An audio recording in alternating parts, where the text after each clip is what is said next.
इंतहाई मान वारो साईं अब्दुल कलाम उमर साहब प्रेसिडेंट प्रेस क्लब शिकारपुर उन सां गॾु मुंहिंजा तमामु पुराना साथी ऐं दोस्त वेठल ऐं हुन सां गॾु सिंध एम्प्लॉइज़ अलायंस जी मरकज़ी लीडरशिप जंहिंमें सैयद इसरार अहमद साहिब पाण सबसा सिंध जा सदर आहिनि, मिस्टर अब्दुल रशीद चांडू साहब गुआर सिंध जा सदर आहिनि, मिस्टर मकबूल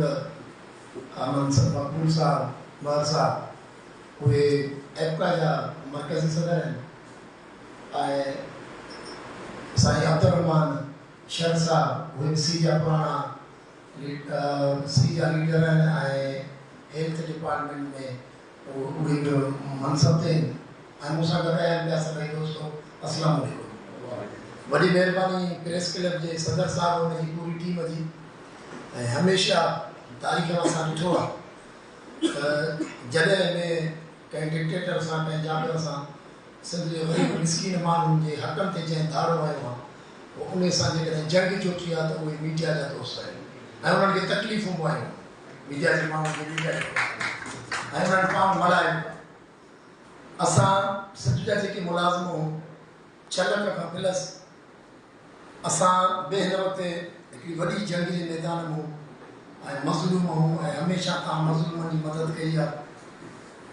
सैलरी वधाइणु परसेंटेज घटि वधि करणु ॿिया बेनिफिट मेडिकल अलाउंस वग़ैरह उन ते 19-20 गवर्नमेंट सां वक़्तनि फ़वक़्तनि टास्क थियूं कंप्रोमाइज़ थींदी आहे ऐं ऑन बोर्ड वठंदा आहिनि।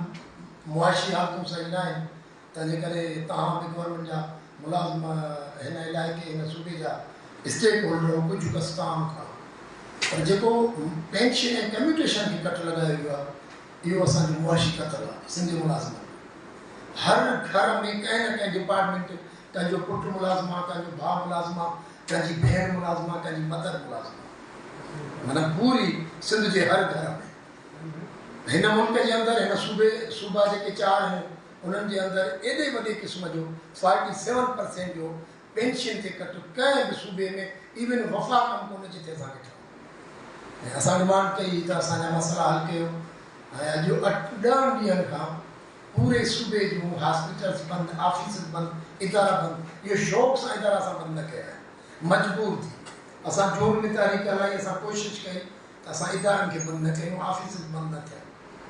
1.5 महीने ताईं गवर्नमेंट नोटिस न वरितो। असां अगस्त जी 25 तारीख़ पूरी सिंध में हिकिड़े ॾींहं लाइ सिर्फ़ु तालाबंदी कई। गवर्नमेंट खे मैसेज ॾियणु पिया चाहियूं त असां हीउ एक्शन बि करे सघूं था, तव्हां ॿुधो ऐं मसइला हल कयो, पर गवर्नमेंट को बि सीरियस नोटिस न वरितो। मजबूरन असां इहो फ़ैसिलो कयो आहे जंहिंजे बुनियाद ते असांजी फाइट जारी आहे। इंशाअल्लाह ताला फतह कंदासीं। हिन सूबे जे अंदरि पाकिस्तान में 18th अमेंडमेंट खां पोइ प्रोविंशियल गवर्नमेंट जेका आहे पंहिंजे इंटरनल मसइलनि में आज़ादु आहे ऐं ख़ुदि मुख़्तियार आहे। त जेकॾहिं पीपुल्स पार्टी गवर्नमेंट वफ़ाक़ में न आहे उते जेकॾहिं वज़ीर आज़म पाकिस्तान मुस्लिम नून जो आहे त हिननि खे उन खां त परमिशन वठण जी ज़रूरत ई कोन्हे। हे त ख़ुदि मुख़्तियार हिन सूबे जा आहिनि। जिते बलोचिस्तान पीपुल्स पार्टी गवर्नमेंट 30% ॾिनो आहे, बलोचिस्तान जी गवर्नमेंट ग्रुप इंश्योरेंस ॾिनो आहे। तव्हां KPK पंजाब आज़ाद कश्मीर दिल्ली बलोचिस्तान जी मिसाल न वठो, तव्हां पंहिंजे सूबे जिते तव्हांजी गवर्नमेंट आहे उन पैटर्न ते असां डिमांड कई आहे त जेको बलोचिस्तान में तव्हां ॾिनो आहे असांखे उहा ई शइ तव्हांजी गवर्नमेंट ॾिनो आहे। पार्टी जे चेयरमैन बिलावल भुट्टो उनजो फ्यूचर मां सम्झां थो सिंध हुकूमत जे वज़ीर आला जेके इहे फ़ैसिला कया आहिनि असां सां त दुश्मनी थी आहे, पर बिलावल भुट्टे जे फ्यूचर ते ॻाल्हि ठहे थी पई। हे सिंध जूं औरतूं तव्हां मीडिया खां का लिकल कोन्हे, तव्हां सभु गवाह हो। गवर्नमेंट खे अवेयर आहे असांजे मसइलनि खां बि, प्रोटेस्ट खां बि।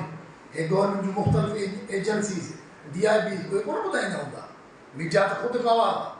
हज़ारे सिंध जूं औरतूं न्याणियूं उहे रोडनि रस्तनि ते ऐं हिननि जो नोटिस न वरितो आहे। इंशाअल्लाह ताला सिंध जा 6 लख मुलाज़िम असां सां गॾु। सिंध एम्प्लॉइज़ अलायंस जी लीडरशिप असां जेकॾहिं गॾु हिन मज़लूमनि सां ॾुख जी घड़ी आहे त पूरी सिंध जी मीडिया आहे जेका गॾु आहे। मां हुननि जो तमामु थोराइतो आहियां ऐं थैंक यू थो कयां प्रेस क्लब शिकारपुर जे हिन डाइस तां पूरी सिंध जे साफ़ी बिरादरनि जो थोराइतो आहियां।